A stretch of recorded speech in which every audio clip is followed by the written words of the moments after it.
the final episode for us of Monday Night Call with Yoni and Paul for this year. This is our Super Bowl recap. We are super excited to get into it. Recapping the Kansas versus Tampa Bay Buccaneers. Buccaneers came out on top.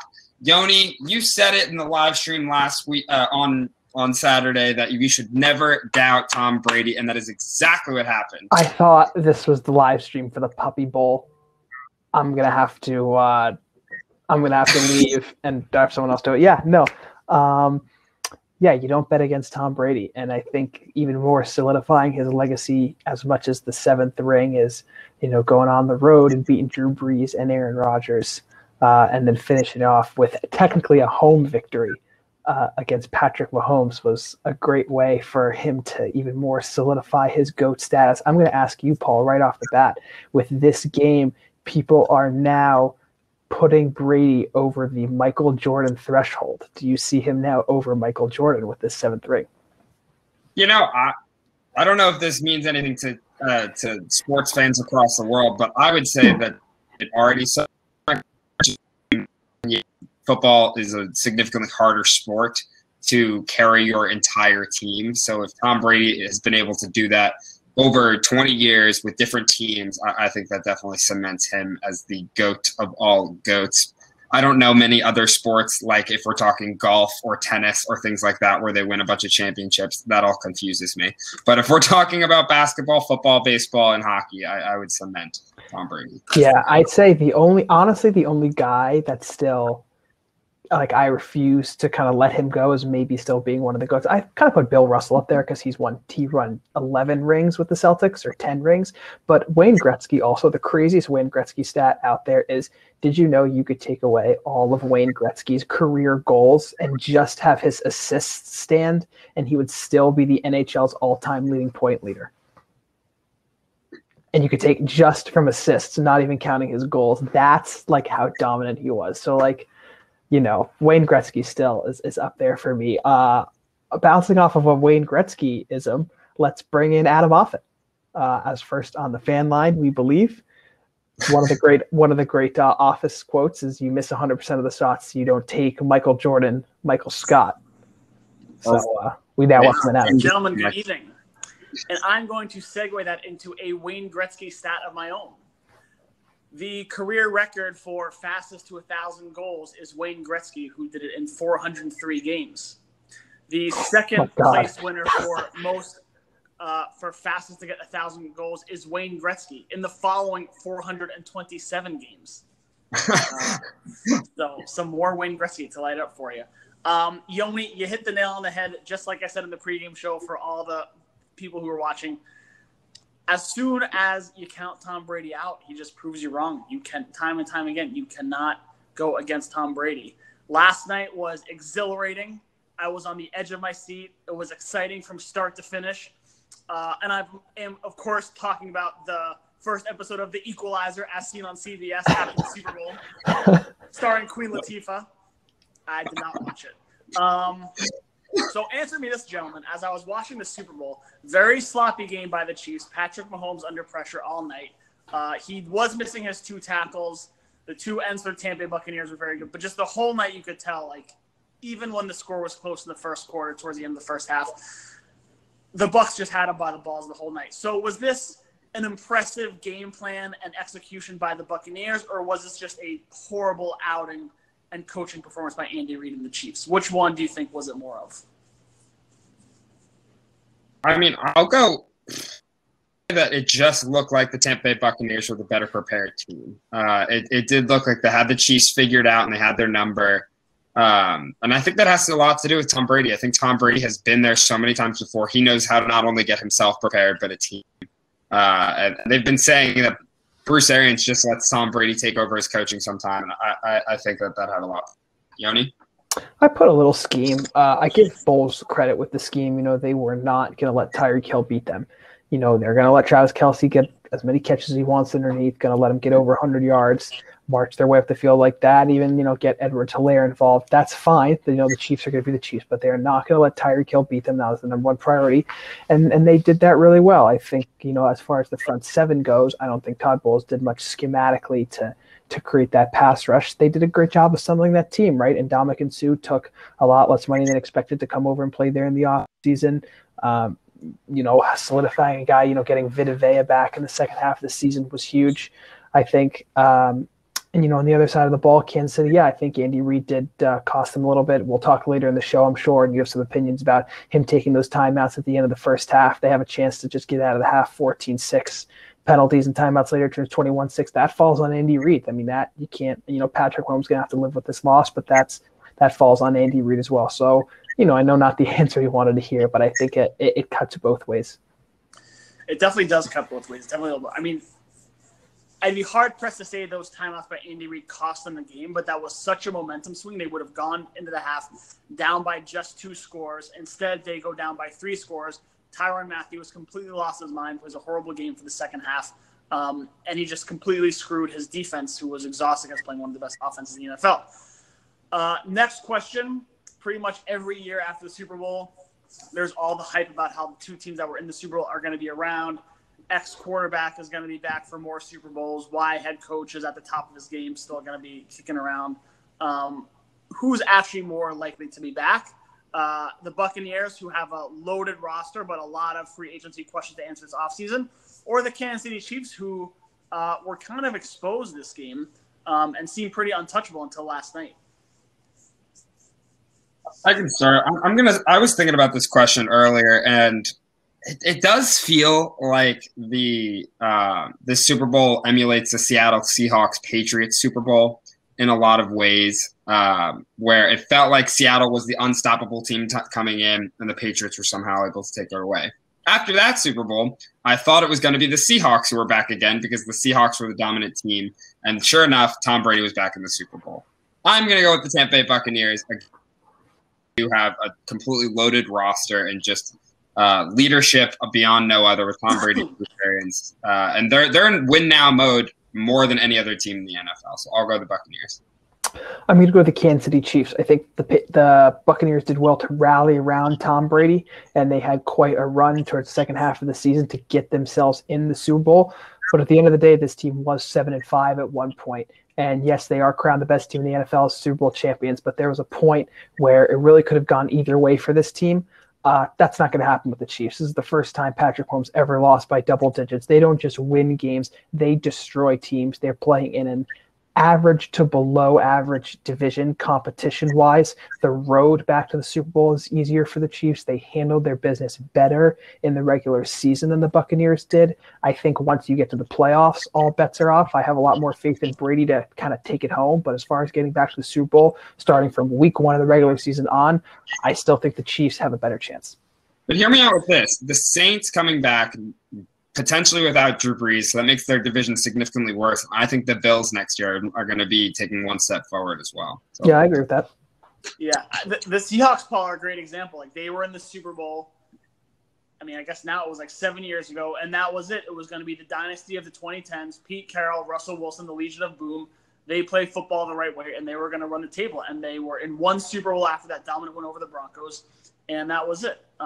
Dating myself here, I remember when I was just a wee lad and the Tampa Bay Buccaneers won their first Super Bowl, and it was John Gruden, Derek Brooks. Took the trivia question right out from under us. And it was like this was going to be the defense the next dynasty, and they, pooped the bed after that. All right, I got a bold take tonight. It's sponsored. I'm mixing it up tonight. Just kidding. I'm not. It's sponsored by Natural Light for over 3,000 years. The official beer of any Super Bowl party and the best beer that was not advertised in any Super Bowl commercials last night. Natural Light, Nectar of the Gods. Each sip somehow more crisper and refreshing than the last. This is one of the boldest takes I have all season. So I'm going to take a deep breath for it and really lick my lips.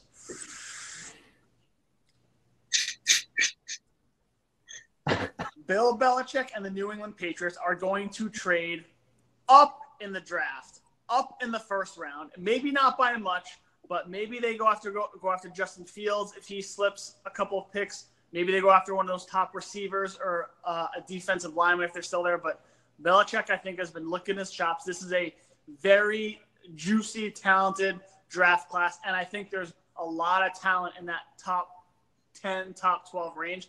And I think this is Bill Belichick finally lets the chains off the dogs and goes after someone big here. Yeah, a good prediction. It's going to be a while until we see it through. A lot of positional needs that can be filled in those top 10 or 12 picks. Adam, thanks so much. Appreciate it.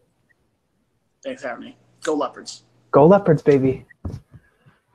Yeah, I'm looking at top 10 teams that might be looking to trade down. The only ones I can think of is maybe Cowboys if they're looking to retool. The Giants also maybe looking to retool there at 11. Yeah. Cowboys are an interesting one because if they re-sign Dak Prescott, they don't need a quarterback, and they just drafted CeeDee Lamb, so they don't need any of those wide receivers up there.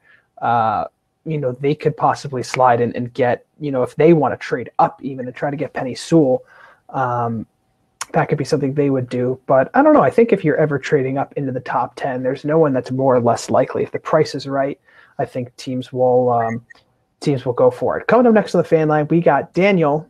His Saints did not play in the Super Bowl. That was, I think, the fourth week in a row. We can remind him on this, but the Drew Brees retirement rumors are heating up, and we can just see the sweat dripping down Daniel's face as he waltzes into the fan line. Dan, thanks for coming. No problem. I mean, a younger version of me would have been cursing Tom Brady's name all last night. Like, I would have been so angry. But at this point, I've matured. I'm sort of like, it is what it is. Tom Brady is the GOAT. I'm sorry, what?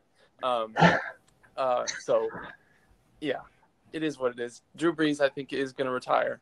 And I think we are going to stick with Jameis. I mean, like, in 2019, as much as he led the league in interceptions, he also led the league in passing yards and was second in passing touchdowns.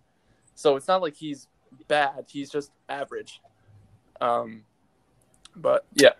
Yeah, I mean, the rumors of Drew Brees retiring aren't coming from, like, his play is declining. He's not the guy in New Orleans anymore. I mean, it's all coming from him and his camp and things he says to the media and outside the media. I mean, this isn't like the Tom Brady retirement rumors we heard the last year and the year before. His play was declining. It's what should happen. People in the media are pressuring him. I mean, this is really the opposite.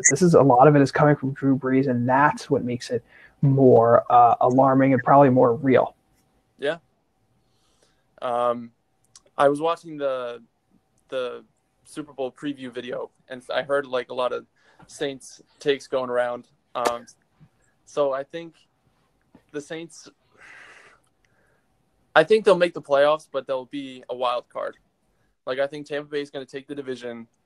Saints are going to go maybe 10-6, 9-7, and we're going to get in there. But I don't know. We'll see. Daniel, I would love to be surprised, but dude, the team got $100 million in cap to get rid of some big teams, whether it be trades or something. Like Marshawn Lattimore, I feel like has to be out the door, right? That's one guy we're going to be looking to trade. Breeze, obviously $25 million. That'll be one cap hit. That's huge. That'll help. I mean, if they can do it, it's really a testament to Sean Payton. Sean Payton has looked good with any talent he's had in front of him over the last 10 years. But I don't feel as confident, Dan. I'm hoping for it though. I think Nav said it like 2 weeks ago or maybe 3. The cap isn't real. Like, if the Saints got to over 100 million cap at this point, like, not to say they're going to just keep going over and over and over. It's just like they can drop a little bit of cap but still stay over the limit. Like, they don't have to drop a whole roster this season. But I will say I have absolutely no idea what $100 million over the cap means. Yoni, do you have any idea what that? I mean, it's per year. I mean, it's what they'll spend on it this year, and they just have to be careful because most contracts are back ended to support the players. So, like, paying someone $10 million a year this year is fine, but that same contract might mean you pay them $14 million a year in 3 years. So, like, you just have to be careful not to screw yourself on the back end. So, like, it's nice to have $100 million, but that 100 into zero in 2023, like, pretty quickly. So, I mean, you just have to be careful. It's fun for win now teams or teams that are in the midst of a rebuild. And I mean, I'm not going to sit here and scoff at $100 million in cap as the Patriots are in a similar position. No. They're 100 million over the cap, Yoni, not under. Oh, 100 million over the cap. Yeah, I mean, like, that's not an ideal situation as long as the ownership doesn't mind paying the luxury tax. Like, I guess that's fine. Yeah. I don't understand it either. I have a couple silly sort of football related questions. Like, what was your favorite commercial last night? Oh yeah. Okay, I can tell you what my least favorite commercials is. Does that help? The Logitech one with Lil Nas X was not good at all. Any of the movie commercials were not good. The Bud Light commercial with all the old ones was like fine. Like they didn't really put a lot of effort into it, but it was okay. Yeah, the Amazon ones weren't good. I like the Tracy Morgan ones. Yes. Yes, like, the Tracy Morgan. Yeah, like those were pretty funny. Yeah. Yeah. Mm-hmm. The Rocket Mortgage ones were good. I don't know if this agree. counts as a commercial, but the like I think it was right before the football game, like the thing with Marshawn Lynch and the Frito-Lay. Oh, yeah. Frito-Lay. Yeah, that was good. A lot of good cameos in that. And then, yeah. What is there to do on the weekends now that football's over? Especially now in COVID.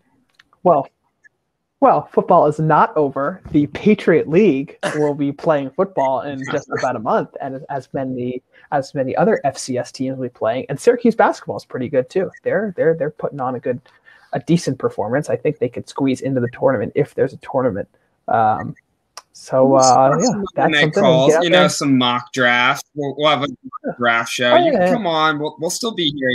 Is there going to be a basketball live stream finally? Maybe. Oh, good God, no! We've given up on that.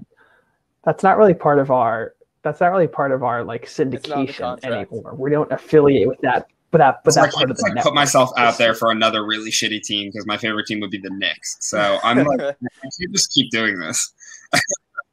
You could just take a total 180 and be a Nets. Yeah, I can't at this point. Like, right?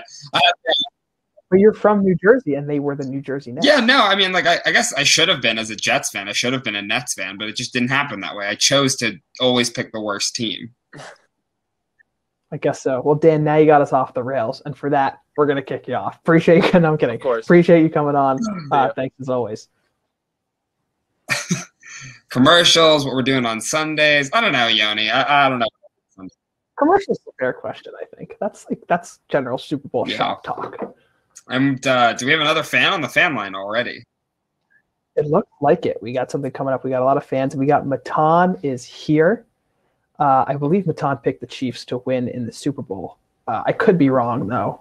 It seems as though most of us picked the Chiefs to win. Matan, how's it going? First, I want to point out because on the Zoom thing, my goatee didn't really show up, but I think now it's starting to come out a bit.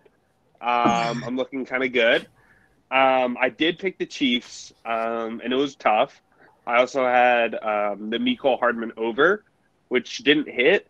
But honestly, I liked the play because he had so many targets. I felt like, it wasn't the worst. And I also had the Tyreek Hill under, which was a lock. So, number one, also commercials from last night. I want to kind of touch on that a bit. The Blake Shelton commercial was awesome. I also the T-Mobile, the Wasn't Me song with J-Lo and A-Rod. Okay, Cheetos. I thought that was pretty good. No, that was with Ashton Kutcher and Mila Kunis. Right. Heaven. A-Rod and J-Lo. I mixed up celebrity. So astronomically wrong. Couples who are tech moguls as well. So I apologize for that. How do you confuse Alex Rodriguez with Ashton Kutcher? They're both Shark Tank Whatever, alumnus. continue. I guess so. The first question that I wanted to ask you guys is, oftentimes around comp stuff like that, you start to see big player movement from people that are impressed. DK Metcalf's stock rose a ton because of it. People like that. Without the combine this year, do you guys think that the mock drafts that we're seeing now are going to be more accurate? What do you think in that in that regards?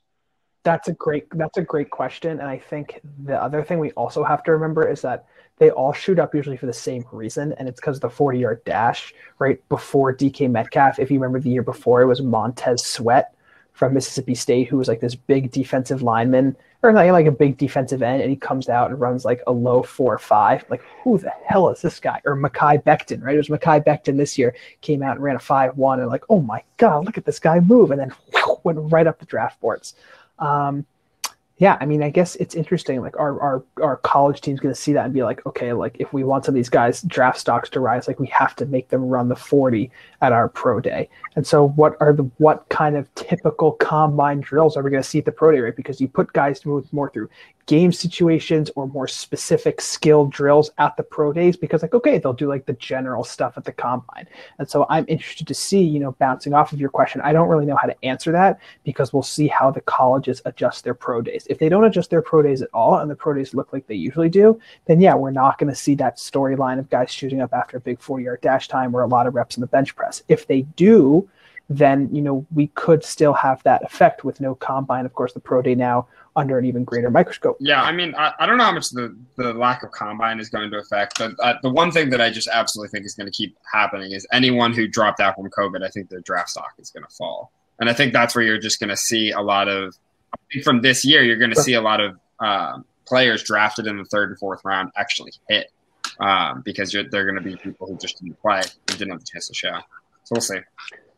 And I think also to kind of add a little bit to that as well, and another storyline that kind of goes with COVID is all these smaller schools who don't necessarily have those pro days. I know sometimes they combine with schools, Lafayette.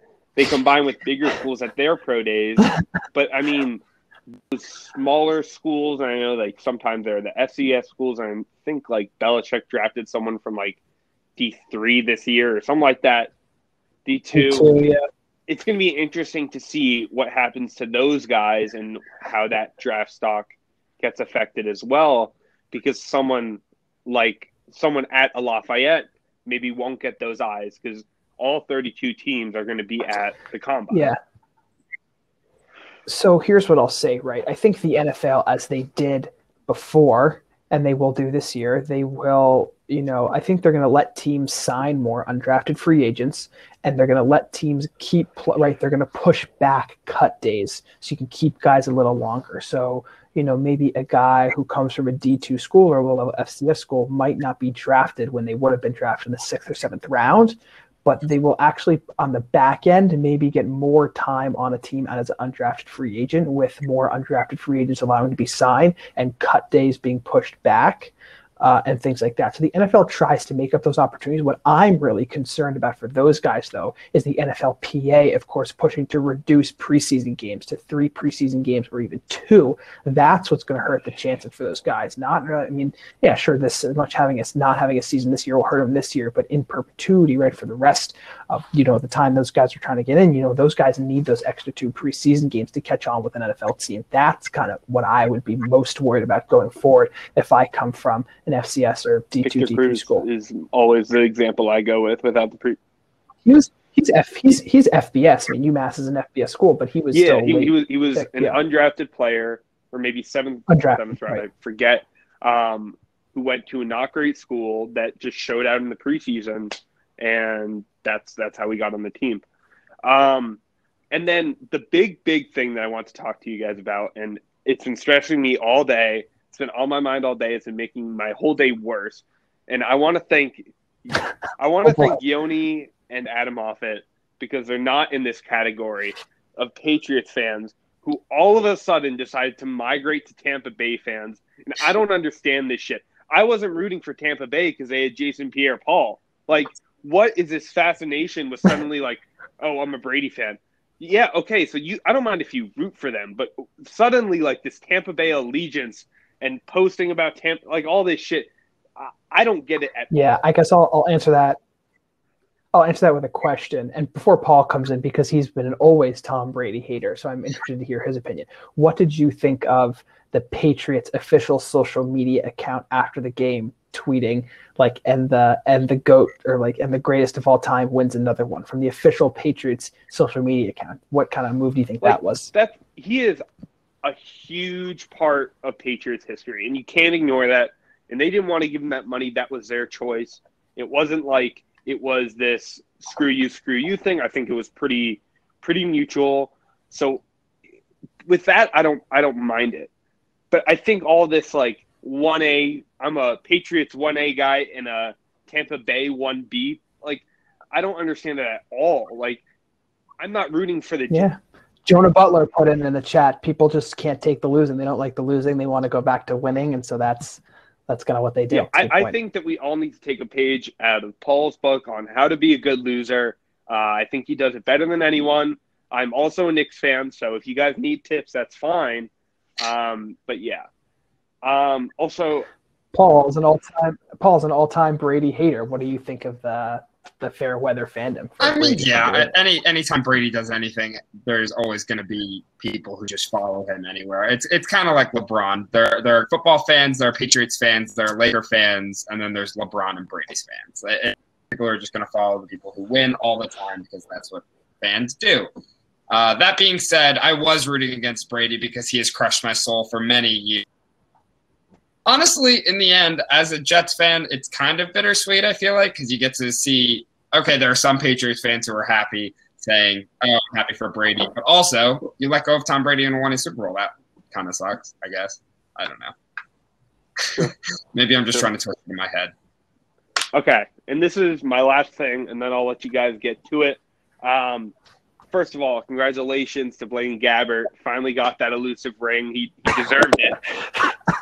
Which leads to my next point, which for some reason, I remember when I'm trying to think, was it 2011, 2012, whenever he got drafted, I watched like that entire combine. And it is so fun to look back at that draft class, at all those QBs. Jake Locker, Christian Ponder, Blaine Gabbert. Awesome class, which brings me to my point. I think we're going to see a very similar situation this year. And when you look back on it in a couple of years, I think Trey Lance, he has tools. It'll be interesting. I think Mac Jones. I think Zach Wilson. I think 3 of these 5 guys being talked about in the first round will not be a starting quarterback in the next 3 years. Wow. So do you think it's Trevor Lawrence and that's it? Wow. I think Trevor Lawrence, I think Justin Fields might be there. I'm not as high on him, but I just don't think Zach Wilson will be able to get it done. I don't think Trey Lance, I don't know much about him, so I'm not going to pretend to be an expert on Trey Lance. And Mac Jones, I think, has to be in the exact perfect situation, but I think he'll be a long-time backup. And there's nothing wrong with that. Yeah, and there's nothing wrong with that. Really interesting to talk about what's going to, because Zach Wilson is actually right now the projected number 2 to the Jets or whatever team wants to trade up for him. So I haven't done my research into the rookie quarterback class yet. I'm sure I will a lot more as the mock drafts come out. But yeah, it does seem like one of those classes where it's like there's the top guy and everyone's just a little mediocre below. Yeah. Also, like Zach Wilson, one of my big knocks on him, because I did watch a couple BYU games. Like, their competition to me was just really stiff. I wasn't impressed by the teams they were playing. They played one ranked team and they lost. Exactly. His receivers weren't amazing either, but like, if you're supposed to be a top guy, I'm not buying in yet. I agree. Matan will end on a good note. Your New York Knicks signed a former NBA MVP. Derrick Rose is going to bring the wins back to the Big Apple. Matan, thanks for coming Also, on. Dennis Smith, not in the G League bubble, which I'm bummed about, but congratulations. He's going to get a place to play, which I think he deserves. He's a good guy. Huge. Good last word. Appreciate you coming on, as always. So funny. I haven't looked much into the mock drafts yet. I don't know if you have lots of talk of Patriots getting a quarterback in that range. I don't know if you are high on any of them. Yeah, I first say I've been out on Zach Wilson for a while. I think like everyone, if you're gonna like be interested in the draft and watch draft, it is your due diligence to go back and see who Zach Wilson and BYU played this season. I'm talking like New Mexico State, Abilene Christian, like New Mexico. Maybe they played New Mexico State again. Something like it was a really unimpressive schedule, and they're independent in a year of COVID, which sucks. And then one of their games got canceled. They're like, oh, we're ready for a big boy team. Let's go to Coastal Carolina and play Coastal Carolina, and they lost. So yeah, Zach Wilson is a great athlete, and he's like a great improviser. Could be the next Russell Wilson, or he could like be just a great athlete, throw a lot of interceptions like Johnny Manziel.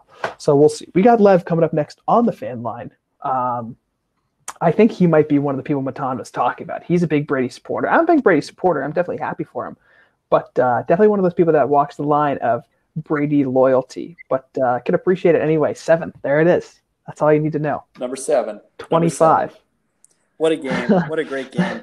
This was, I mean, finally I get a Super Bowl where I don't have to be so stressed after halftime. We have a big lead. And of course, Brady is not playing for my team anymore. So it figures that the least stressful Super Bowl in the Patriot era comes when Brady's on Tampa.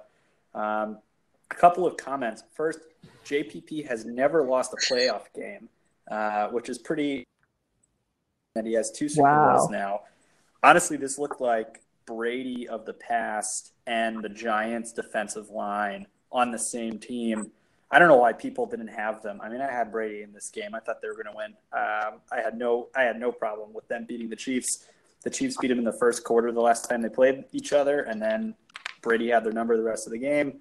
I will say, though, everyone's hopping up on Leonard Fournette had such a great game. I actually thought Ronald Jones was the more effective running back this game. Do you agree, disagree? I think it was just Fournette's big touchdown run that propelled him in front of Ron John. Yeah. I agree twofold. It was definitely the big touchdown run. Also, Ronald Jones got a lot of carries second half when the Chiefs were A, tired, and B, out of it. So I kind of take that into account with Ronald Jones. And, I also think about it's not really about like yards or yards per carry, but it's just like the big runs. And like the Buccaneers ran it a couple times, 3rd and 2, 3rd and 3, and like they got it with Leonard Fournette. And they also had like 4th and goal on the 1-inch line with Ron Jones, and they couldn't get it. So, like, Ron Jones may have been maybe a little bit more effective in, like, yards per carry, but, like... I felt really bad after... I thought that could have been the game, that they couldn't punch it in from the 1-yard line. Yeah, and so that I think that's what it was for me. Like, Fournette had, they gave it to him on 3rd and 2 and 3rd and 3 a couple times, and he got it. And, like, they just didn't trust Ronald Jones with the big runs in those games after he was stuffed at the 1-yard line. It was now like, okay, like we'll give it to him on 1st and 2nd down. But if we need a big play or we need like a run for just 2 yards to get a 1st down, like let's give it to the guy who was originally drafted in the top 5. And, you saw that down the line. So I have a statistic for you, 497. That is calculated at the number of yards Patrick Mahomes ran for last night. Most of those running for his life.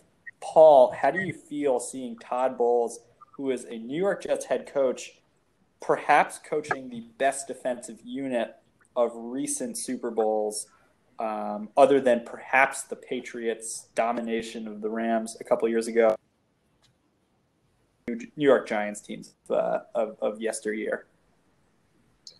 Yeah, I mean, I'm not gonna lie. It did make me feel very envious seeing Todd Bowles, head coach of the New York Jets, 2 years out from a terrible season with the Jets, getting a Super Bowl ring. I am happy for him, though. I do think he deserved it because he was actually like a very good player coach. A lot of players liked him. That being said, it was time to move off him at the time. We were trying to develop a new rookie quarterback in Sam Darnold. It wasn't looking like there was any development throughout the year with him. Our defenses always looked good, but they weren't ever elite at any level. And so I felt like it was time to take the team in a different direction. I still don't think Todd Bowles would be a good head coach with his time management issues, but he is excellent in the position he is under Bruce. Good for him. That's wonderful. Yeah. So last trivia question here. Who last night had the most forward rushing yards? Most forward rushing yards? It wasn't Fournette? Nope. I'll give you a hint. He didn't play on either team. Oh, it he didn't play on either team. Oh, the streaker. It was the Super Bowl streaker. I calculated he had about 95-yard run. Wow. Pretty good. Wow. Pretty good. Good Pretty good calculation. return. He juked a couple of guys. I will say, I don't like how hard they hit him. I think it's pretty vicious. These security guards. I mean, the guy knows when he's beat. He's going down, and the security guards just pile into him. Well, that's the streaker has his moment, and the security guard is going to get his moment. He's played for a contract. I don't know if you saw a post on social media a little while ago. Yes, I don't know if you saw the post on social media a little while ago. So the streaker put a $1,000 bet on plus 750 that there would be a streaker at the Super Bowl, and he won $375,000. Used $1,000 to bail himself out of jail, and so now he's sitting pretty. That is pretty smart right there. That is some insider trading. I like it. Until he has to stand trial for his actions. Right. So I'll leave you with one question. Oh, is Paul still there? I can hear you. Continue, Lev. I cannot see Paul. I can hear you. Oh, you can continue with your thought. One more question. Oh, okay. My last question of the night is: do you think? Obviously, watched the game because he watches. He's probably consumed every single football game that could have any pertinent hints or information on how he should coach next season. So I'm guessing he watched this game because I think the Patriots play. Did the Patriots play the Buccaneers next year? Yeah, in New England. Yeah. Right. So, he's obviously watching the game because he's already starting to prepare for Brady coming to town next year. Is Belichick happy, angry? Does he care at all that this is happening? My instinct, a lot of people, I've seen online saying that Belichick must be so, pissed off that he lost, whatever. I don't think Belichick cares at all that this is happening with Brady right now. If anything, I think he's probably fine. He's happy for him. But he's more, invested in the Patriots and the Patriots' future. And he's a guy who moves on. He doesn't look back at decisions. Do you have a different take? Do you think Belichick is, going to No, but you have to remember, it's still a this? human game, right? So there's no doubt that he's going to put it out of his mind and that he's going to be able to move on and he's going to be able to treat it like a football game. But there are 53 guys in that locker room who know what Tom Brady's done for the organization. Half of them played with Tom Brady, and half of those guys played with Tom Brady for, a very long time. And so it's going to be about getting those guys and their heads right. And, getting them to, mentally prepare for this game like it's just another game. And that's going to be hard. Those guys, I think if Devin McCourty is still on the team, he's known Tom Brady for a while. Devin McCourty and, Dante Hightower, they're going to come in that game scared. They're going to be like, we know what this guy Tom Brady is capable of, and I don't know if we're going to be able to stop this guy. I think Bill Belichick will zero in, and he'll do his thing, and he'll be Bill Belichick. But it's about the guys in the locker room and how they'll respond to Tom Brady walking out of the visitors' locker room in Gillette Stadium. I think I have a little different. Hey, there's one guy on the Patriots who does not know Tom Brady. What? No. I think we're a little delayed. Sorry. But I was just going to say my take on it is I think he's upset, but maybe for a little bit of a different reason. I think he's upset because a few years back, if you remember, Bill Belichick wanted to retool the team entirely, start over with Jimmy G, really build the team from the ground up. And I think he's upset saying, hey, I won these Super Bowls with Tom Brady at this point, and then now our team is in the tank. We are not doing as well as we could have maybe if I built it my way. So I think maybe he's mad at Robert Kraft in that way. I don't think he's mad at Tom Brady. Tom Brady just got to jump ship and go to the best team he could, which he should. Right. Well, there's one guy in the Patriots starting defensive lineup who does not know Tom Brady, and Tom Brady does not know him. And that's our second-round draft pick out of Lenore Ryan. Tom Brady be watching out because Kyle Duggar's got his number. It's going to be a tough game. It's going to be a tough game either way. Lev, thanks for coming on the fan line. We appreciate it. Thanks, Bob. You too, guys. It's been a great year. Yeah, I mean, I'm already looking forward to that game. I'm sure everyone else is looking forward to that game when Tom Brady comes back to New England. It's just going to be a shame if, the Patriots come into that game and they're 3-6. They're like, well, this isn't going to be fun. That's not going to matter. Right. So, Yeah, moving off to Pat Stock, probably going to get more Pat Stock. We got Jonah coming on the fan line now. I don't like to discuss pre-production stuff, but whenever I get a text like this, Jonah texts me that he's got a lot of bold takes and that I should, quote, let him finish and let him say what he has to say to defend his bold takes. So the message is out there.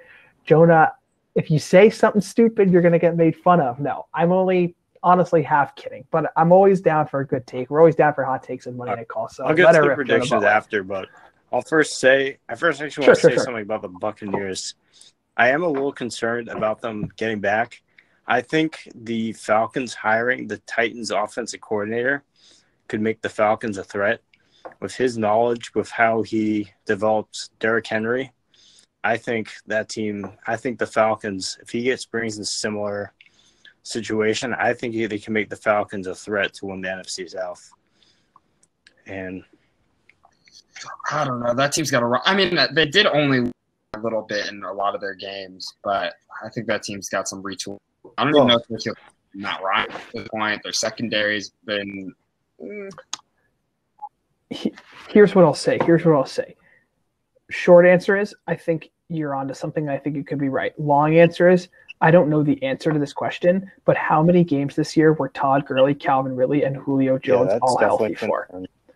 That's the biggest question. I mean, that's what it's going to be. No matter who the quarterback is, those are your three best offensive weapons. And if they're only going to play 3, 4, 5 games together the whole year, forget about it. Yeah, I don't know. I mean, I didn't really think much about the health. I mean, yeah, that's definitely a factor, but I was more thinking about the knowledge that Smith had with his success in Tennessee. All right. I'll get to the bold prediction. That's all I had. All right. Well, first I'm actually going to go some prediction for the Jets, and then I'll go Patriots. Okay. So for the Jets, I think you guys, Sam Darnold's going to be quarterback at least for another year. I think they want to see what Robert Saleh can do with him, and I think the Jets are going to sign Juju Smith-Schuster as your wide receiver. I think, him and Darnold, I believe, did they cross over at USC? Yes, they did. Juju was his number 1 wide receiver at USC. So I think that connection definitely can help. I think he'd be a great fit there. And for the Patriots, I'll first go quarterbacks. So depending what happens in San Francisco, I think it's going to be Jimmy G. But if that doesn't happen, I think they're going to go Jacoby Brissett and then draft like a Mac Jones or somebody. And then considering New England apparently was a runner-up for Stephon Diggs, they're going to be aggressive for this receiver who's coming off an injury, who I don't think will cost as much as if he were healthy. I think they're going to trade for Odell Beckham Jr. Belichick's going to be aggressive and get his receiver. My first question is why you think the Patriots would both sign Jacoby Brissett and draft Mac Jones. I mean, I get like you want to create, quarterback competition, but like you also already have Stidham in-house, and like there are very few teams in the NFL that keep 3 quarterbacks on the roster. And like I get if you want to sign Brissett to keep the team afloat and then hold Mac Jones. But I don't know. I think they're both plausible moves, but I think it's less plausible if the Patriots were to acquire both those guys, in my opinion. I'm more like thinking that after what we saw this year, they didn't even really play Stidham on the field. And I'm convinced that they're going to do this because I think they don't trust him, and I think they're either going to cut or trade him by the beginning of next season, which is why I think they want to have a veteran quarterback who's had some success and then have the rookie develop and learn behind someone who's been familiar with the system. Sure, I see that. Paul, your thought on Darnold? I was going to say, to thoughts on Darnold, there's been a lot of reports recently that the Jets are fielding trades for Sam Darnold right now, but they're actually impressed with what they're hearing, I guess. There's lots of talks about first-round picks and that they're second-guessing themselves and now thinking that they might want to stick with Sam Darnold. I like it, honestly. I think the Jets can't go wrong with what they do at quarterback. Sam Darnold, I feel like, could succeed under a new head coach. I feel like Zach Wilson or Justin Fields is a fine value at 2, and I feel like trading for Deshaun Watson would be great. Sam Darnold and Juju is something I really, really wanted to happen last year. So I would agree with that. But I wouldn't want Juju if we don't stick with Sam Darnold. I think we would go a different route. And what were your thoughts on the Odell situation? I brought up my prediction. Yeah, I don't know what the Patriots have. You also have to remember a funny thing a friend texted me earlier today was you have to remember the Patriots actually forfeit a third-round pick this year because some schmuck from Kraft Sports Group was wearing a Boston Bruins jacket while forming the Bengals practice for like a promotional thing, and everyone thought it was Spygate 2.0. It was illegal to do, but not for the reasons people think it was. So that's like a third-round pick down the tubes. And I don't know if they have the cap. One time it was illegal and on purpose and against the Jets. So go okay, fuck yourself. Well, I'm talking about this time. I think the issue is I don't know if they could both. I don't think there's a situation where they both draft Mac Jones and trade for Odell Beckham Jr. I can't imagine the Cleveland Browns wouldn't want a first-round pick and a first-round pick this year to get Odell Beckham Jr. because of how well they did this year, because of how much they made a playoff push. This isn't a team that's building for the future. That's a team that wants to win right now. They want first-round picks this year, and it'd be hard for the Patriots to swing a deal where they could both draft Mac Jones and get Odell Beckham Jr. unless they want to trade a big valuable asset, i.e. Dante Hightower, i.e. Stephon Gilmore, Sony Michel, guys like that, and N'Keal Harry and picks and things like that. They're going to be getting a lot of compensatory picks for all the free agents they lost last offseason. And I do think injuries definitely decrease value in trades. So I think it's definitely something to watch. Something that I'm predicting, knowing Belichick, he sometimes gets like a bargain compared to what some other teams have to pay. So I think it's something you just kind of have to watch and wait and see. Yeah.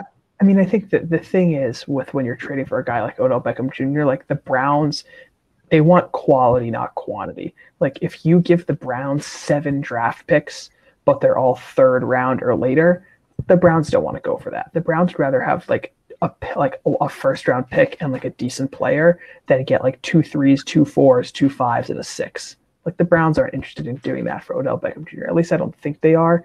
I don't think that's something that a lot of GMs would go for. And yeah, injury does make it go down. If Odell Beckham Jr. is healthy, I would think the Patriots have to give up a first rounder this year, maybe a first rounder next year, and maybe Stephon Gilmore. But no, they definitely won't have to do that. Paul, I mean, I don't think he's going to be going to the Patriots just for the reason you are outlining right now, Yoni. But I do think that Odell is on the move this offseason. I mean, seeing what Baker did without him, being better statistically and just overall record-wise as well when Odell was hurt, I think the Browns are going to be looking to move off his contract. I actually do have one last thing, about the Odell situation. Sure. Yeah. I know this isn't what most Patriots fans will want, but his connection with Cam Newton, I think, could definitely be a factor in convincing, Odell, if somehow they're able to pull it off. Because they have a good friendship. And I think the thing Cam Newton didn't have, I know he doesn't throw the ball well. He hasn't in a while. But him and Odell, if he can somehow go back to what he once was, that connection would be crazy. Sure. If we can all go back to 2016, we'd all be in better shape. But I just think that contradicts your last prediction of, that's my biggest call. No, for sure. Didn't the already say they were going to move off of Cam Newton? I thought that was already official.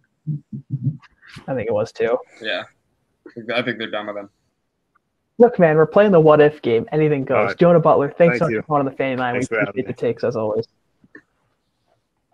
I love when people come with these takes because I feel like it just gets my brain moving of things I never would have thought of before. So love when people come on the line. Do we have another person on the line already? I think so. Wow. Ethan coming on the fan line. Let's go. Fan line. Talking Giants draft? Ethan picked heads last night, and it did fall heads. I will say I waited longer to get on the fan line tonight than I have waited in a long time for many things. I know. So we appreciate it. We appreciate it. No, I'm glad. I'm always glad to let the others go before the main event. So, Of course. as we learned last night, you have to have some, opening before the main act, which they didn't last night, and that might have been a reason for some things. But anyway, a couple things I want to spill out before I get to my good stuff. First of all, the Browns will not trade Odell for anything less than what they traded to get him. They gave up at the time was quite a bit, and I think if they took anything less, it would show that they failed to incorporate him into the offense. And I don't think they are willing to do that. So you're going to need at least one first-round pick. And based on the current trades of wide receivers that happened, one to look at is the Stephon Diggs trade. That's a fair trade to look at in terms of equivalent draft capital.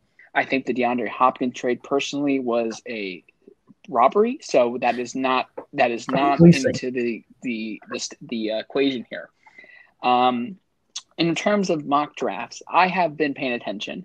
However, I realized something the other day that I don't think it's valid to start looking at these mock drafts in the same way we're going to in a few weeks until after free agency. I think there's a lot of unknown in the top 10, especially at this point, that are going to stop us from being able to make the predictions. For example, I keep seeing mock drafts that show sometimes the Eagles taking a quarterback, sometimes they don't. That was before Carson Wentz trade rumors started heating up, but now we haven't heard anything in a couple days, and people still haven't taken a quarterback or a wide receiver. I think it'll be interesting. That's one team I'm looking out for. See what happens in the next few days before I start taking in mock drafts seriously. If they trade Carson Wentz, is the new coach Nick Sirianni serious about Jalen Hurts? Something I just have a question mark about is because the whole thing with Doug Peterson was he wanted to move on from Carson Wentz. The Eagles didn't seem like they wanted to do that. They fired Doug Peterson, hired a new guy, and now he wants to get rid of Carson Wentz. So it feels like they got rid of Doug Peterson a little bit for the same reason Doug Peterson wanted to do in Philadelphia. So, and also, Carolina, the question mark. Teddy Bridgewater seems to be on his way out. So I think there's a lot of unknown coming up, and that's my take. I'll let you guys say there, and then talk a little free agency.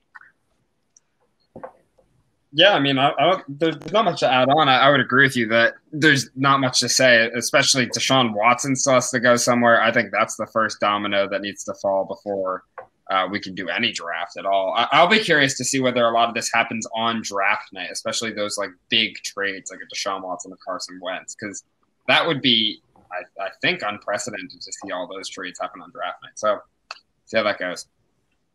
Yeah, I'm seeing some of that Eagle stuff too. I think it's so stupid because they're pushing hard to trade Carson Wentz because of what they saw in Jalen Hurts, right? If they didn't see a lot out of Jalen Hurts or what they did see they didn't like, they'd be like, oh, he's not great, so we're gonna have to keep Wentz at least until his contract runs out and then figure it out.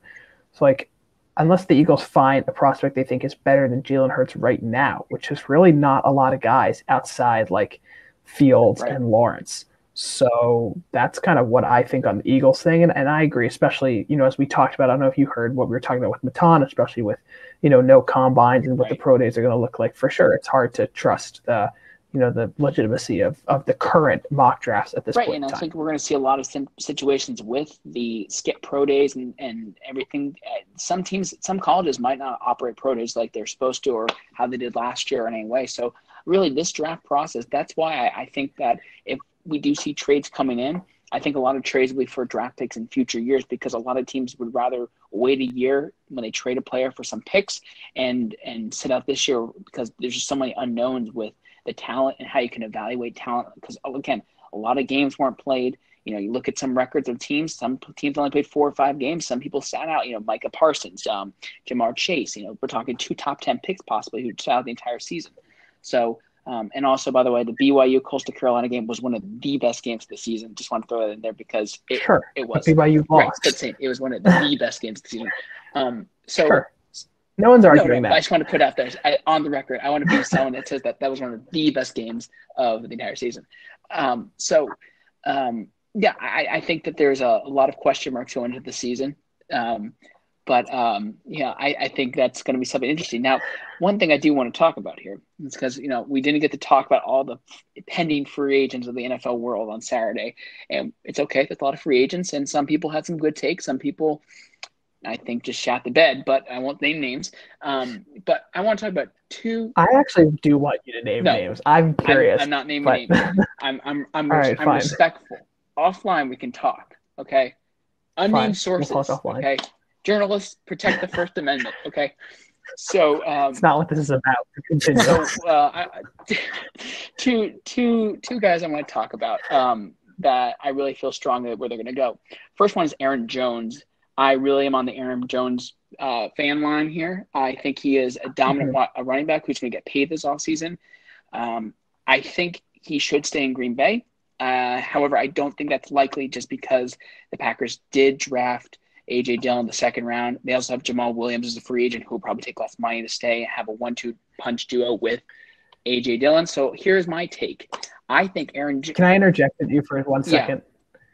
Yeah. We have a comment, Arya Calendar, quote, unclear how Ethan feels about the BYU game. Wish he had made some statements for the record. Did you want to make a statement on the BYU game? Yeah, it was one of the best games of the season. Appreciate it. Thanks. It's good to see Arya and I having something in common because usually this season I feel like we've been butting heads and criticizing each other. So it's nice to have on the record that we do agree on something. Of course. So, of course. But anyway, I think Aaron Jones, personally, he will go to the Seattle Seahawks on a contract. Chris Carson is a free agent. Pete Carroll has made the commitment to run the ball more.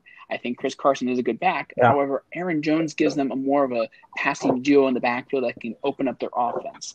So I think Aaron Jones will be going to the Seattle Seahawks this offseason and forming a duo with Russell Wilson and his receivers of Metcalf and Lockett.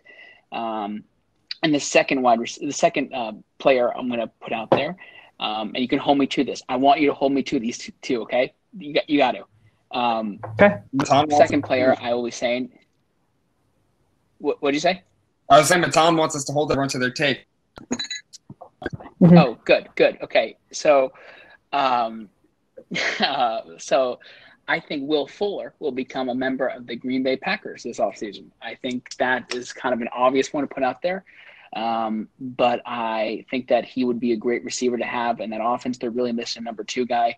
They don't want to pay a lot for him. I don't think Will Fuller will take a lot. He might take a 1-year flyer contract, honestly. So it'll be interesting to see if that happens because Equiminius, St. Brown, and MVS, they might be good, but they're not reliable targets for Rodgers. And probably the Packers will draft another quarterback in the first round with their track record. So, I don't count on them helping Aaron Rodgers out via the draft. A lot to take in. I mean, I like the Seattle Seahawks. I like the Seattle Seahawks.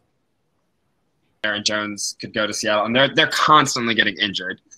I could be wrong, but I don't think Jones had so many injury history, and I think that's really what they're going to be looking for when they're making a push. The Will Fuller, I mean, I think that's also a really good fit there. I think maybe the Colts could be another team. What they do with T.Y. Hilton. Ravens have one. He's gone. Okay, so Colts one. I think he's not going back. The Ravens could be another team. They had a really poor receiving core this year. Yeah, I'll say that. I like Aaron Jones leaving Green Bay just because they pass the ball so much, and Jamal Williams is actually really good, probably one of the top 3 number 2 backs in the league. I really think as far as number 2 backs goes, it's like him, Kareem Hunt, and either Leonard Fournette and Ronald Jones are up there for number 2 backs in the league. I just don't know about Seattle because Seattle always finds talent at the running back position. Yes, a lot of those guys get injured, but like outside of drafting Rashad Penny in the first round, who was bad, like Chris Carson was a late pick and they found him and they made him great. And they had like that guy like Travis Homer or something who was like a nobody. And then he ended up playing. And how about DJ Dallas? Who the hell is DJ Dallas? He comes in and he's like a reliable, like the Seahawks find guys. And this is like a greater like running back thing. The Seahawks find guys, to fill the running back position. And they have a lot of holes in the defensive side and they cannot afford to sign a guy like Aaron Jones. So the only reason I say that is because they made the commitment of changing their offensive coordinator because Pete Carroll was not happy with how much they didn't run the ball. So to me, that kind of a sign that says they're really going to be committed to getting a number 1 back. And again, if they're going to look for guys in the draft, this isn't the draft to kind of look for those hidden talents because we don't really know what we're going to get until we see the full potential of the scouting combine and everything. So I think if you're going to make the move and sign a back, this is the year to do it. And I think Aaron Jones would be a great fit in that offense. So it's controversial because in a way you're right. They do like to sign guys. They also have Carlos Hyde. Sure. Where did he come from? He had a great. And he was all right too. He was solid, right? But also, Chris Carson is injury prone. Aaron Jones is injury prone. So I think that they have to kind of evaluate who would be better in that system. And I think Yeah, that but person I'm like just Aaron saying, Jones, why pay that much money when historically, as a team, you always seem to find a guy and you always seem to figure it out, and like for not a lot of money. The week 14, they always never have a running. Like, you know, they True, and they usually and they still win those games. DJ Dallas comes in, has 80 yards and 2 touchdowns. well, I just feel like also right now, I don't really know what the salary cap situation is going to look like. So when I say he's going to take a big contract, I don't know what a big contract is because I don't know what the market's going to be and what the set price is going to be because it's a different year for everything. So I think that whatever his contract demands are this year, I think it's going to be manageable for Seattle because you're right. You know, I think they're running out of opportunities here with whether it's Pete Carroll, Russell Wilson's 33. I think they need to start winning now. They're in a tough division. We just saw Los Angeles make their move in that division. We're seeing San Francisco trying to rebuild and Arizona's trying to get their shit together. I think they're going to try making a move for the short term here. And I think that involves signing someone like Aaron Jones who will be a game changer. Yeah. All great takes. All great takes. And Yoni, that is all on the record. It is all on the record, as it always is with Easton Sorcher. We appreciate you coming on the fan line. Thanks, guys. Talk to you later. Thanks. And with that, we have Aryeh going to follow that up. With the Aryeh putting a lot of number 2 running backs in the chat: Latavius Murray, Alexander Madison, Le'Veon Bell, Darrell Henderson, Jeff Wilson, Chase Edmonds. However, none of those guys are better than Kareem Hunt, Leonard Fournette, or Jamal Williams, in my opinion. So here's the thing. I agree with you for the first 2 of those. I think my hot take is that Jamal Williams is like very slightly overrated because I think they do a lot of good spread stuff around, and I think he benefits from being behind Aaron Jones. And I think there's I think he's a good back. This isn't like an anti-Jamal Williams thing, but like Latavius Murray played some really good football this year, and I feel like he got a little bit overlooked. And he not only filled in for Kamara really well, but he also just like did a great job in a lot of versatile situations. He caught the ball in the backfield. He blocked really well this year. Am I saying that Jamal Williams is a worse asset? No way. But like in this snapshot of the season, I feel like I could make my argument. Paul? Yeah. I think Kareem Hunt still got it. No, this is over Jamal Williams. Yeah, we're only talking about Jamal Williams. Kareem Hunt is by far the best number 2 running back in the league. Here's my thing, right? First of all, I would never want to disrespect Syracuse native Latavius Murray. I don't know, maybe I know this isn't an anti-Jamal Williams rant. I know he went to BYU, so maybe it's just an anti-Mormon rant. I think Jamal Williams is just much more versatile than Latavius Murray. Yes, we saw Latavius Murray come out of the backfield and catch passes, but like that's what Jamal Williams has been doing since day one in this league, and that's kind of where I see him come in. Is his versatility? It's like north-south runner, Latavius Murray every day of the week, and probably also Andre Madison too. We're talking about pure receiving value. Chase Edmonds over Jamal Williams, 100%. But I just think Jamal Williams is that more total package than most of the guys you listed. Yeah, I wouldn't dispute that. I'm only saying that I think I could make some good arguments in the snapshot. I think Jamal Williams is actually better the year before than he was this past year. But if we're asking about skill set, I actually think I agree with you. Folks, it's lovely to be with you today. I'm just so excited. Yes. It's been a couple of weeks since I've gotten to be on the fan line. Yeah, sorry. Yes, we're very phenomenal. Oh, God. Can you believe the Super Bowl? That shit was crazy. That was crazy. I had an interesting question for you. And again, we're going to get back to football, but I had one kind of off question. As a Washington football team fan, there was reportedly a big protest outside the Super Bowl, an anti-Chiefs protest. Yes, protesting their mascot. But what I'm reading on social media is that's probably not going to pick up any steam. Yeah, it's super interesting. So here's what I see all the time. Like one of the most common things I see is like, oh, you were super upset about the Redskins and the Indians logo. Like, what's going on? Why no one with the Chiefs? Listen. Is there a lot of issues with the Chief name? Like, probably. A lot of that is more contextual than, like, core. But, like, the idea of we'll get there. Like, I promise we'll get there, and we should get there. Like, there's a lot that needs to be dealt with the Tomahawk stuff. Same way the Braves finally kind of took a second and put a stop to some of it in Atlanta. There's definitely some like Indian headdress stuff that like needs to be dealt with, and like realize that like the Native American imagery among your fans is like gone a little bit towards the side of just like pathetic when you see a bunch of like fat white dudes in the stadium sitting there being like, yeah, like this is us, this is who we are, and you're just like, ugh, this is a bad look. That being said, Redskins is a slur. Like this isn't like the Chief Wahoo for the Cleveland Indians was horrifying. I get it. Everyone who's sitting there being like, why haven't they taken heat? They're probably right. Like, there's a lot that we need to deal with. But, like, equating the level of, like, urgency and, frankly, embarrassment between the two seems like a bit of a stretch, considering the others are, like, right, like, Redskins is literally a word people made up to, like, make Native Americans look like trash. Like, how are we trying to play this game where, like, that's all insane? So, like, I agree. The people are probably right. Like, there's stuff that needs to be looked at, stuff that needs to be dealt.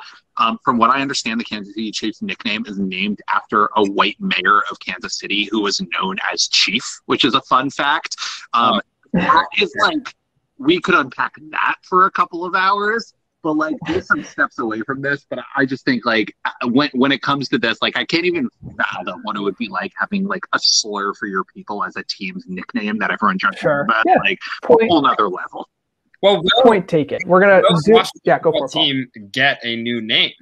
That's oh my God. I hope not. I am totally on team football team. Like it's too good. And you know what? I'm not going to win this battle. Like I know I'm not going to win this battle, and it's okay. Like frankly, I wasn't that. I thought because I'd been a football team fan for most of my life that I'd be so attached to it. I really wasn't. I stopped using the name like a few years ago anyway, just because I was like, of all the things, like really, this is where I'm going to put my line down. Like, fuck me. Yeah. So, like, at some point, but like, I really love the football team concept. I think there's not only a lot of like good bits that you like get to do with it, but I also just think like it's so like, you know, the pictures that you get of like old baseball teams from the 1800s where everyone's standing there really serious.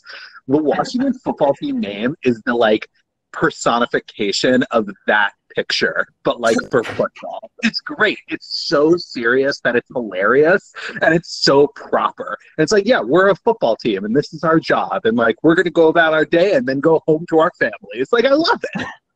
Yeah, I mean, it's good they get to keep the color scheme, which I think is, you know, a good compromise for the fan base that loved it so much. And yeah, I'm also team football team. Moving gears back to football, but staying on your favorite team. Since we last talked here on FanCard on Monday Night Call, Dwayne Haskins is now a Pittsburgh Steeler.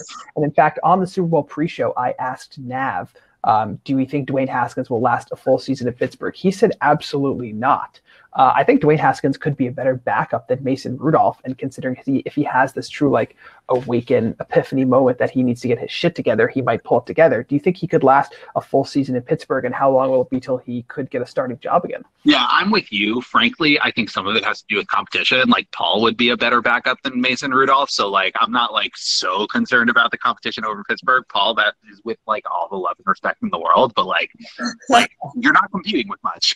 Yeah, no, I appreciate that. Thank you. Our flag football team, I was doing pretty well, so you know. There you go. See, I'm making educated guesses here, and I'm nailing it. Like at the end of the day, we saw Duck Hodges and Mason Rudolph pass the ball to absolutely who the hell knows who for like a bunch of games, and like right, it's not like they're untested backups that are like bad in theory. Like we got to see them play a lot. They were really bad. Right. Yeah. I do think Dwayne Haskins makes sense there. I think one of my like strong beliefs is when your quarterback goes down so like my whole theory about backup quarterbacks is I actually think every team should have two. They should have a full season plan and a few game plan. There should be one backup quarterback whose specific goal is to come in and like stabilize the team for the game. Those guys are the type of guys who are just like steady, and they're not going to excite you, but like they're going to come in and throw the ball straight. Like get like for Washington, for example, and now in New York, like that's Colt McCoy, right? Like if you have to play Colt McCoy for 8 games, you're screwed. But if you have to play him for 2, you can actually get away with that. Then they should have a separate backup quarterback whose role is like quarterback is out for the season week 4. Like, we're throwing in a Hail Mary. Dwayne Haskins works as your Hail Mary guy, right? Like, your guy who could get it on, who has some natural talent, was drafted high for a reason, even if not the best reasons, but a reason. Maybe like you roll the dice and you save your season and allow it to be something more interesting than you thought it would be. And like worst case scenario, you get to move him for maybe something in the offseason, right? Those are two very unique and different players. Occasionally you get like to have some fun and get a combo of the two with Ryan Fitzpatrick, but like that's what you're looking for when you look for that secondary backup quarterback. And I do think Haskins plays that role. I would be terrified if I needed to play him in like a week 11 game that I needed to win against the Seahawks, but like I could handle him otherwise. All right, like you're gonna roll dice. I have to ask. There's one Washington football team, New York, rumor circulating right now that the Washington football team is leading the charge in interest in Sam Darnold. What are your thoughts on that? Yeah. So look, and I think I've said this before.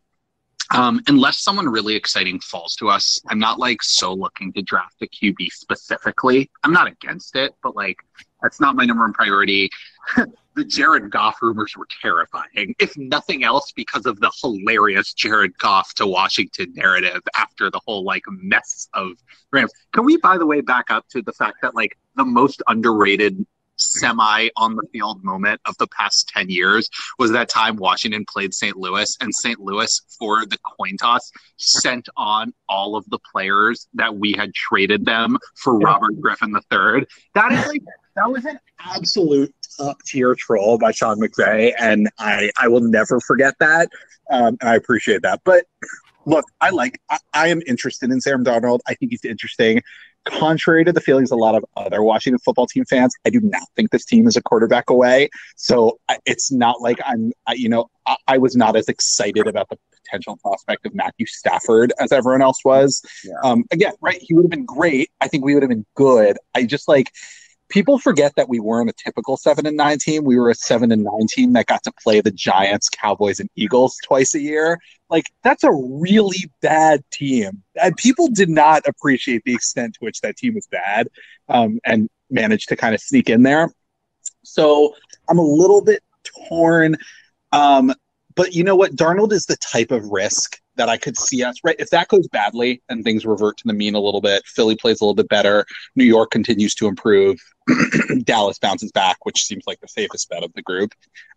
That's the type of play that I would say, okay, and if this doesn't work, there's a good chance we would bottom out, and like that would be fine too. Right. So like I'm interested in that. Obviously, it's price dependent, but frankly, like I don't know. I mean, I'm curious to what you guys think the price is going to be for Darnold, but that's where I am. I like it as long as we're not mortgaging the farm or anything. Yeah, I think the issue is, and we've seen a lot of this with NFL teams like starting negotiations for trading, right? We saw some crazy rumors that when the Lions and the Giants started to trade, the Lions, their first offer on the table was like, how can we also get Aaron Donald in on this trade? And the Rams are like, are you high? So that's part of it. And so like that will happen. Like the Jets will call Washington. Like we're willing to give up Sam Darnold, but like what can we do to get Chase Young in on this trade? And Washington's going to be like, what do you think this is? Right? So like that'll definitely be part of it. Can we talk about that Donald piece for a second though? Because that's my favorite. I mean, so right, there's all the hullabaloo going on right now about Watt or Donald for Defense Player of the Year. Like I get this, there's 6. Have y'all seen the double team stat that's been going around since the past couple of days? It is shocking, right? I think it was Donald faced the double 65% of snaps, whereas Watt faced it like 22% of snaps. And like it's edge inside, that's what's going to happen. Yeah. Yeah, and right, like some of that is a function of position, but some of that is the fact that like that doesn't even include the triple teams that we saw. Like there were times where this is the entire offensive line looked like you're going after Donald. TJ Watt is like doing his best right now to be considered one of the best defensive players in the league. Aaron Donald is playing to be like the best defensive player at his position to ever live. Like those are and I don't think anyone is arguing TJ Watt's the better football player, but like I just like sometimes I want to step back, and every time you look at one of those graphs of Aaron Donald, it's all he is in the top right. Like he's along there with like Lionel Messi and like Wayne Gretzky in that world of like every goddamn time you set up one of these graphs, he's in the top right corner of like too good at everything. I think the main argument for TJ Watt is like there were some games because of the double and triple teams that Aaron Donald drew that there were actually some games where like he didn't have production as high, and then there were games where like okay he had 3 sacks, that's going to catch him up. But like there were times this season where like I could wake up on Sunday and be like there are 3 things in this world that I'm sure of. It's like death, taxes, and TJ Watt is probably going to get a sack on Sunday. And like the level of consistency he brought to that Steelers defensive line was unlike anything else we saw this season. And you know what? He didn't have the big game, right? TJ Watt didn't have a 3.5 sack game, but like he gets out there and he gets a sack or a sack and a half every damn Sunday. That's fair. It's a good point. And Paul, that being said, I agree with the points you're making though about the double teams and stuff like that. I think it's just been Aaron Donald, and it's kind of obvious. But also, I was gonna lean in and try and answer your previous question, which is what I think would take for Sam Darnold would be probably if the Jets want to get into the first round, I think they're gonna have to give up a pick as well. So maybe like a 4th or 3rd. To get in. So if we trade with Washington, I think it'll be Sam Darnold and a 4th to get their pick at 19. So. Right, and that makes sense. And like I see the value there. Like I see that there might be a place where that would make sense. And frankly, like that's not a trade I particularly hate for either side. I'd be willing to roll the dice and kind of see what happens. I am not quite as much a Darnold truther as your average fan is. I've found. I just like I'm a little bit nervous about some of the like rush decision making, and part of this has to do with my belief that like I have a theory that like habits you learn in your first couple years in the NFL are not easily shaken in a new setting. And like I don't think that's anything crazy or shocking, but like I think people have this idea that right once we pull Darnold out of Gase, it'll be fine. Unfortunately, and like sadly, I don't know if you could totally remove these years from Aaron Donald and from the way he learned to play quarterback. I think we had example A in that is the David Carr scenario, right? When you get absolutely hammered for the first 3 years of your career and you're just on your back every 2 seconds, you're not going to be able to redevelop pocket patience. Like, unless I'm surrounding you with 5 Jonathan Ogdens, it's not happening. And which, by the way, would be a sweet line. I don't think any quarterback would be able to throw any passes, though, because it's just too tall. Yeah, they're all like 6 but like, otherwise. But I do like there is some significant worry in the fact that it's not that I think Darnold was a lost cause coming out. I just like, this feels gross to say, but like, is he ruined? Yeah. At this point? I'm not sure. Personally, I feel like he kind of is, and I think the Reds. That's my 3rd one, Yoni. 3rd one, but you can't smack me, so I'll have to smack myself somehow. I think the Washington football team is actually a bad fit for him because I think he does need to sit for a whole year behind someone, and someone needs to really use the 5th-year option to try and take him over the following. Right. So, his expectations would be sky high if he came. Here's what I'll say. The last question we have for you, going to move off Sam Darnold. The Washington football team actually leads the charge this year at the NFL honors. 2 players getting honored. Of course, Chase Young, Defensive Rookie of the Year, Alex Smith for Comeback Player of the Year. Moving away from Sam Darnold, because we've obviously talked about him a lot. Let's say there's a scenario where Washington doesn't pick a quarterback and they don't trade for Sam Darnold. What is Washington football team's outlook for you record-wise if Alex Smith is the starter for the whole year and doesn't get hurt? God, I love Alex Smith. First off, that it doesn't get hurt thing seems insane. I love Alex Smith. I love this defense. I think the front 7 will keep getting better. My outlook is 7-9, and that's a better 7-9 than this past year. Yeah, and frankly, I'm not so convinced about that. If you asked me to go over under and gave me 7-9, I'd take the under. I think I like them. I think there's a lot of talent here. At the end of the day, I think they need I am not so confident that they'll be able to get the skill position players that they need to be able to elevate an offense. I'm just not so confident that Alex Smith or Taylor Heineke or anyone else who has gone toe-to-toe with Tom Brady as the most challenge for him in this past playoffs is going to be able to lift them to the place that I am hopeful that they can. True, but I think that argument is looking at Washington in a microcosm, right? There's no guarantee the Eagles are going to bounce back. They could be worse. There's no guarantee the Giants are going to bounce back. They could be worse. Can they be that much worse? Sure they can. if Saquon Barkley doesn't go back to his normal self and Daniel Jones doesn't actually progress and their defense gets worse, which it might, and James Bradbury doesn't have one of the most unbelievable years a cornerback can have, yeah, they could get worse. I think they can get worse. I'm not sure, like, and even Eagles I'm less confident in. I think the Giants, if you look at their second half, made them feel a little bit scarier. Even if they don't get worse, I'm not or even if they don't get better, it's hard for me to see them getting too much worse. But I hear that. The real one here, I think, is Dallas, and I think Dallas being good, which I feel better about than the others. Not necessarily a 12-4 team, but a 10-6 team feels like a safer bet at least than some of the others, and that's the thing that like makes me a little bit nervous. Right, understood. Aryeh, as always, we appreciate you coming on the fan line to wrap it up for this season. Thank you so much.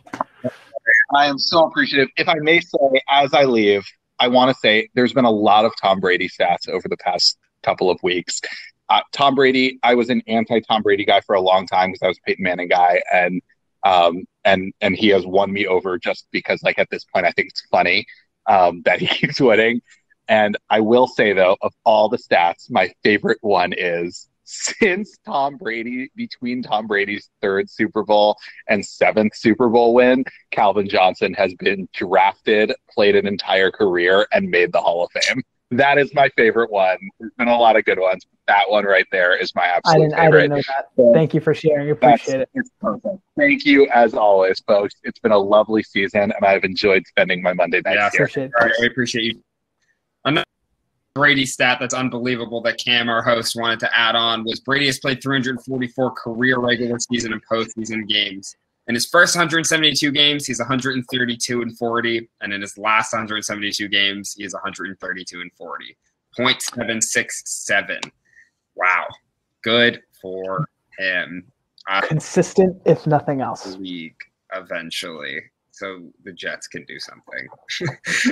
We'll move into final thoughts with our longest show of the season, as rightfully so. Don't know if anybody's still watching. If you are, props to you. If you comment you're still watching, there's a prize in it for you. And Aryeh doesn't count because he was just on the fan line. But final thoughts? Yeah, I'm good. I'm good on the Patriots predictions. I'll just say Celtics are about to get crapped on by the Jazz. Bruins are looking okay. Syracuse basketball looking okay, and Lafayette football is looking great. Obviously, you should. All right, give me your Patriots prediction record. Way too early for next year. I'll give Jets Jets record prediction for next year. My way too early prediction for the New England Patriots is they'll find a quarterback, they'll get a guy, and they'll go 10-6, and they'll make the playoffs, and they'll lose in the wild card round. My prediction for Jets is probably a 7-9 year, an improvement off last, but kind of not going anywhere. Big improvement in Robert Sala's first year. Well, we'll have to hold ourselves to that come around this time next year. Thanks, everyone, for joining us. We're not gone forever. We're going to do some draft live streams, some free agency live streams, so we'll be back in your ear. Jonah's still watching. Okay, wasn't counting on that. Paul and I will have to reconvene and figure something out. Celtics will not be fine. The Jazz are the hottest team in basketball. Okay, thanks for coming, everybody. Happy Monday night. Happy birthday, Mom. Good night. Happy Super Bowl. Happy Super Bowl.